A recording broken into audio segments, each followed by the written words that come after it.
Walaupun kita menyampah, tapi kita perlu ingat, andai kata kita tidak mengundi, kita akan membiar orang lain mengundi untuk kita. Dan bila kita membiar orang lain itu mengundi untuk kita, dan jika orang-orang lain itu ialah orang-orang yang tidak mementingkan Islam,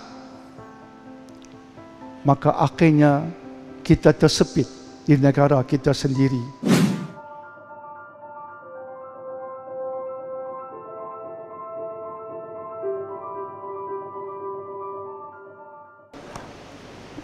Sebab ramai sangat tanya, saya nak jawab secara dasar.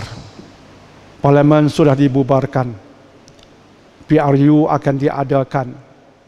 Apa pendapat Dr. Daniel tentangnya? Soalan popular. Saya harap ada soalan. Kita jawab, disuluh oleh agama. Pertama sekali, yang layak mengundi, jangan abaikan tanggungjawab anda. Pergilah mengundi. Sebahagian kita mungkin menyampah dengan politik, termasuk Dr. Daniel, teramat menyampah dengan politik pada hari ini. Belah mana pun saya melihat dengan perasaan, minta maaf, perasaan yang menyakitkan hati. Melihat apa yang berlaku dengan rasuahnya, dengan politik kataknya, dengan hal-hal yang bermacam-macam tentang politik di Malaysia.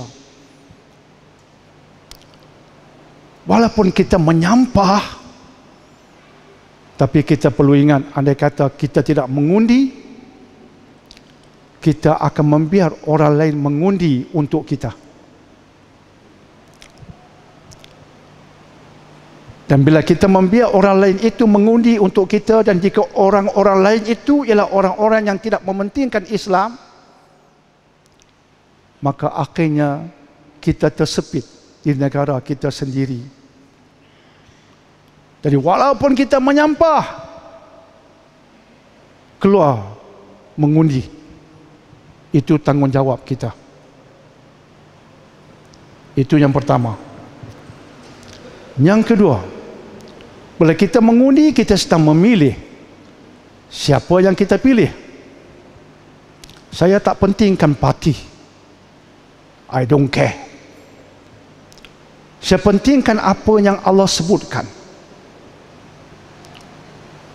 Sebagai contoh, dalam surah nombor 12, surah Yusuf, ayat 55, Allah menceritakan tentang Nabi Yusuf yang memohon agar Raja Mesir ketika itu memberi jawatan kepada baginda. Jawatannya ialah sebagai penjaga khazanah bumi Mesir, seperti Menteri Keuangan pada hari ini. Maka Al-Quran menyebutkan, qala ja'alni ala khazainil ard inni hafizun alim. Wahai Tuanku, jadikan daku, yakni Nabi Yusuf, jadikan daku sebagai penjaga khazanah bumi Mesir, kerana ada padaku dua perkara, yaitu hafiz, aku penjaga yang jujur, dan alim, aku mengetahui kerjaku. Menyebabkan imam, menyebabkan Syekh Said Hawa, saya bagi rujukan kitab, ini ayat Quran, kita jangan memandai-mandai tentangnya. Syekh Said Hawa dalam kitab tafsir yang bernama Al-Asas fi Tafsir, berhubung ayat tadi, mengatakan ayat ini menjelaskan bahawa hendak menjadi pemimpin, perkara yang amat penting yang perlu ada dua ini. Pertamanya, dia kompeten, penuh kejujuran. Kompeten artinya bukan sekadar pandai ceramah agama, tak. Kompeten ialah tahu buat kerja. Tahu buat kerja, tapi penuh kejujuran. Penuh kejujuran. Okey?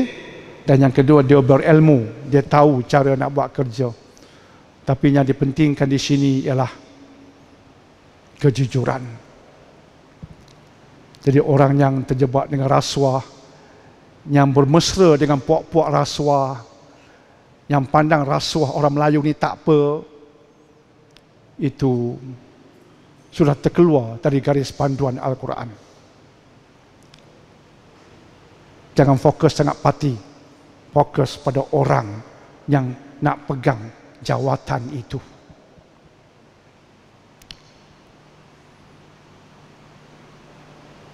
Dan yang ketiga, harus saya sebutkan, belah mana sekalipun, semua dipenuhi najis dan bisul.